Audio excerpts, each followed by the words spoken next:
This is KUGAN CASSIUS for IFLTV. We're at the high voltage press conference here at the Peacock Gym at Canning Town.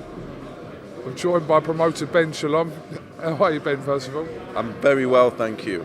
Very well. That was an entertaining press conference. I've missed them. There's not been many for a while, actually, so I missed that, and that was good fun. And it's great to see Adam in an environment like where it's been stuck, not on him, obviously on me, on others, but in an environment that's like that. Yeah. Well, look, there's only one place really to start, and it was very unexpected that the X-rated outburst with a bit of choice language there from OHARA Davies. That kind of outburst. He's not happy with anyone. He's like, basically, he's not talking to any of the media apart from Lewis Hart, which is obviously it's up to him what he does. I haven't spoke to him. He said hello to me as I walked in, but I don't know. I don't know. Anyway, I'm speaking to you at the moment, but yeah, were you thinking, where's this going at some point? He could have said anything. No, but I think, to be honest, look, OHARA always brings entertainment, and that's why I was so excited about this fight. But I think boxing is one of those places where he suffered a cruel low, a really cruel, probably, moment in the sport for him. And we know this sport's full of highs, real highs, where you've got a lot of people around you, a lot of people kissing your ass, a lot of friends, the media in love with you, and then it can end in a second. And he probably experienced that in his last fight where no one cared. I feel like that's how he felt. And I'm not saying anyone's fault, I'm not saying it's the media, I'm just saying it seems to me he's a man hurt because he found out that no one cared. And that's quite a deep thing. And that's what I think's happened there. And hopefully he's got this new opportunity now. It's he's obviously coming in thinking we've made a big mistake, as he said. But again, I'm happy that we're in a fight with Adam Azim that people really care about, and that credit to OHARA, that's because of him. I probably felt that Azim handled that situation there relatively well. Obviously OHARA's gripe with the book and the t-shirt, the Carl Frampton t-shirt, was a dig at Shane McGUIGAN more so than Adam Azim. But I thought he kind of held that situation and dealt with it relatively well. He did. I mean, people still forget that this guy's 22 years old. And I remember meeting him 19 years old. And still you see that he's young and he's getting used to the media and things like that. But the way we're seeing him now come out in the media, the way he was able to defend his trainer, defend his team, came across really well in a difficult environment because he's friends with OHARA. And OHARA's killing his promoter, killing his trainer, killing the media. And I imagine it's a difficult situation for him. But yeah, I think he's growing into this role of being a star, headlining on Sky Sports. There's a lot of pressure on Adam Azim. Like, we put a lot of pressure on him. Sky Sports put a lot of pressure on him. We believe in his ability. Shane McGUIGAN puts a lot of pressure on him. To be taking tests like this, getting to European title fast is one thing. Pushing towards world level against someone like OHARA Davies is another thing. At the copper box, deserves a lot of credit. But I think we're seeing him. He's ready. He's made for this, and it's going to be a special night. Did you feel like there were digs at you in that, personally, or not? Because it was a bit hard to gauge whether he was actually, apart from saying you've made a big mistake, was he actually having a pop at you, and was he including you in kind of his whole rant? So. Look, I think there were certain things that with any press conference are off limits. It's just because otherwise the stream gets taken down.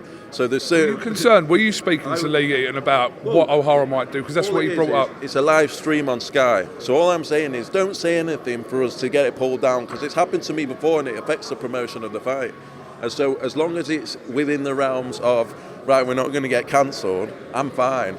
And I thought he stayed sort of in the realms. There were a couple of times where he said CUNT or whatever, where it was a bit colourful, and yeah, but I think we got through. Obviously, I think it was coming for me as well. Thinks I made a big mistake. But as I think we all know, it could have been worse. And he even said to me, it could have been worse after it. So fair play and, entertaining. Obviously, new experience for Adam. And as I say, excited for the fight now. OHARA Davies is up for it. You can see he's up for it. And that's what's exciting for me. October 19th at the Copper Box, high voltage, live on Sky Sports. You've got the clash with Ignatius and Jamie TKV, Fran Hennessy, Michael McKinson also on the bill. Couple big fights to add as well to that card. Could announce them today, but big fights, big chief support, big title fight. So it's going to be a proper London show. I think obviously you got September 21st, but this is for me the pick of the shows in the UK schedule. It's one I'm really looking forward to, and I think just that fight alone, the atmosphere and the interest in the London area is going to be electric for that. It comes in off the back of a big, I think Arsenal are playing as well. We're expecting a big audience, but Copper Box, October 19th, 2 massive fights to add as well. So yeah, looking forward to it. Have you got like a regular slot on Talk Sport now? It seems like you're on there every week. I like going on there because their audience is fucking huge. Let's be honest, it's ridiculous. But no, not everyone's on there. I think I've done two Talk Boxing podcasts recently. I think Eddie's been on, Frank's been on, and well, I don't know what you want me to say to that. Well, it's good seeing kind of Simon Jordan with anyone in that dynamic, whether it's Frank or Eddie or yourself. Get on with Simon? Yeah, I get on well with Simon. Simon's got his reservations about IFL, which let me just position you, mate. Sorry, that's it. But yeah, I get on with Simon. Chat to Simon every now and again. But yeah, just a couple of things over the last couple of weeks. Obviously, this fight with Ben Whittaker, looked like Billy Joe Saunders had rung in, or not rung in, but spoke to Jim White to ask that question regarding Louis Edmondson, sorry. But yeah, can you just, I know you've probably spoken about it, but kind of address that situation with him obviously fighting Liam Cameron and not Louis Edmondson? No, I have spoken about it. I think ultimately it was just the fight that we decided as a team was the right development fight for him. Liam Cameron's been at a higher level, been a Commonwealth champion. Lost very, very narrowly to Lyndon Arthur coming off the back of that fight as well. And for us, we'll make the fights that make sense for us, that make sense for Ben. There's going to be a lot of people calling him out. I like Louis Edmondson. He's been on my shows before. He'll be on my shows again.